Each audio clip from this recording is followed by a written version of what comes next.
When I was 11 years old, my best friend and I were too young to have phones. So instead, we communicated over email every day. Complaining about science projects, sharing new music, discussing our love for dance, ballet for her, Bollywood for me, it was all conducted over email. When my grandmother suddenly passed and I found myself in India for her funeral, 13 and a half hours away, my best friend was there, emailing me weekly updates about the exciting life of a sixth grader. That's when we promised that no matter what, we would always email each other. If someone was sick or had to miss school, the other would email to ensure we were constantly keeping in touch. Fast forward 4 months, and we've yet to break our promise to one another. But suddenly, she stops coming to school. No worries, I'll email her the latest gossip and keep her in the loop. So that one likes that one, but it's never gonna work out because that one hates that one. No response. Weird. She always responds. A week passes. Hey, where are you? Remember how I told you about those two? They fight every day, it's the funniest thing. Come back soon. Another week. Silence. I was sad. I began to wonder if maybe I said the wrong thing or if she wasn't replying to me on purpose. One more week passes, and suddenly I receive a notification from her. As I open the email, I'm looking forward to seeing what she has to say, but the words make my heart sink past beneath my toes. The email is arranged by her mother.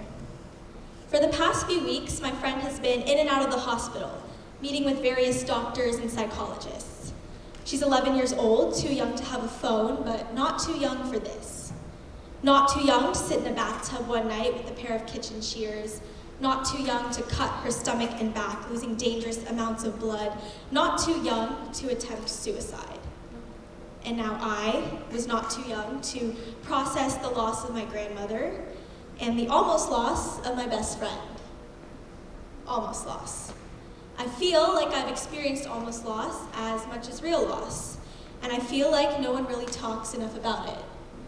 Almost loss is painful and bitter. It feels like the world, moving at its slow pace, suddenly halts to a stop, only to keep moving forward a second later as if nothing even happened. I thought that at 11, the world would say I'd had enough of almost loss and real loss alike. But time stops for no one. 14. I'm 14 years old, I'm about to enter high school, and I could really use a fresh start. Over the past few years, I've dealt with more loss, the literal kind with members of my family, and my best friend, my first almost loss, and I haven't spoken in a while. We grew up, we got phones, and we stopped emailing. And somewhere along the way, we stopped talking completely. No one really tells you how to pick yourself up with someone after almost losing them. I lost a friendship, and with it, my best friend. But I was ready to leave all the depressing dead weight behind, meet new people, and try again. And for a while, I did feel like I was moving forward.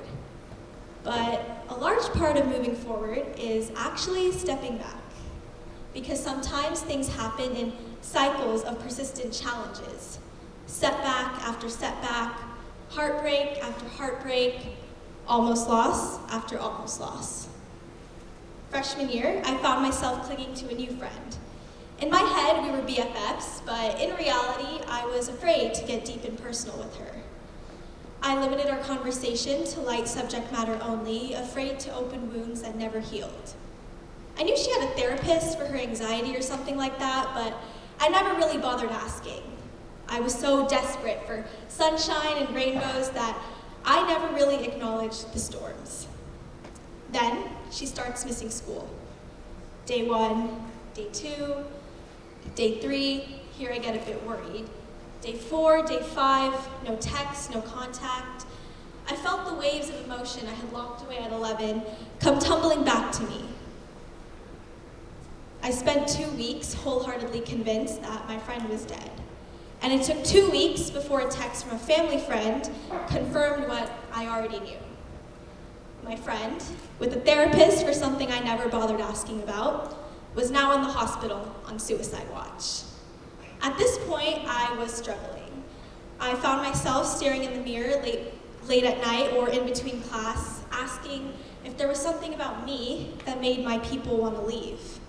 I felt a void where those friendships once were, like I had almost lost them. 17. I'm 17 years old now, and from 14 to 17, I've experienced more loss. Family members, old friends, and peers alike. As a senior, with the month of adolescence left, I border adulthood. But to be honest, I feel like I've been here my whole life. I feel like I've constantly been pulled between innocence and growing up. I feel like I've been becoming an adult forever. Over the past few years, my class of seniors has lost 2 of our own. 2 emails, 2 periods of mourning, 2 empty seats at graduation, and 2 lives that we constantly think of. I've often wondered why I've been forced to keep with the continuous cycle of time that seems to bring me nothing but bad news and difficult experiences. I've resented having to move forward when all I want to do is stand still and fill the voids that keep materializing. But then I think of my 2 classmates. Being able to become something of yourself is a privilege that my classmates won't get to see the end of. And I'm sure all of you in the audience have people that never got to see the end of their becoming. Almost loss and loss alike has taught me that being able to push through challenges and move forward is truly a gift. Every experience you have, both good and bad, is an experience nonetheless that has shaped you into the person you are today. You are a piece in someone's life, a void that can't be replaced. You are a living reminder of what it means to become. I'm still learning how to open up and stop resenting my past. I'm still learning what it means to move forward. And I won't lie, I'm still afraid of vulnerability. Because being vulnerable means throwing yourself out there to people and saying, this is who I am. You can't really know me unless you accept it. For the past 6 years, students have been sharing their stories with an audience full of adults and peers. Irvine Talks is a beautiful reminder that in a community, we learn from each other. There is no me above you, there is only us. Growing, grieving, crying, laughing, becoming our own individual selves together. That is the power of human connection, and that is what keeps me going through it all. Tonight, you've heard several wonderful stories from several wonderful people. Tonight, you have felt what it means to be human, to be honest, to be fully immersed in the power of genuine connection. We hope that you were able to take the pieces of your past and reflect on how they've shaped you today. Because to become is to recognize that movement only carries you forward through every experience, both good and bad. To become is to learn to take a chance to grow and change your perspective on the world around you. It takes a lot of courage to be vulnerable, but it's the step we must take to become that better version of ourselves. Thank you for giving us the chance to share who we are. We are ready to know who we are becoming, and we hope that you are too.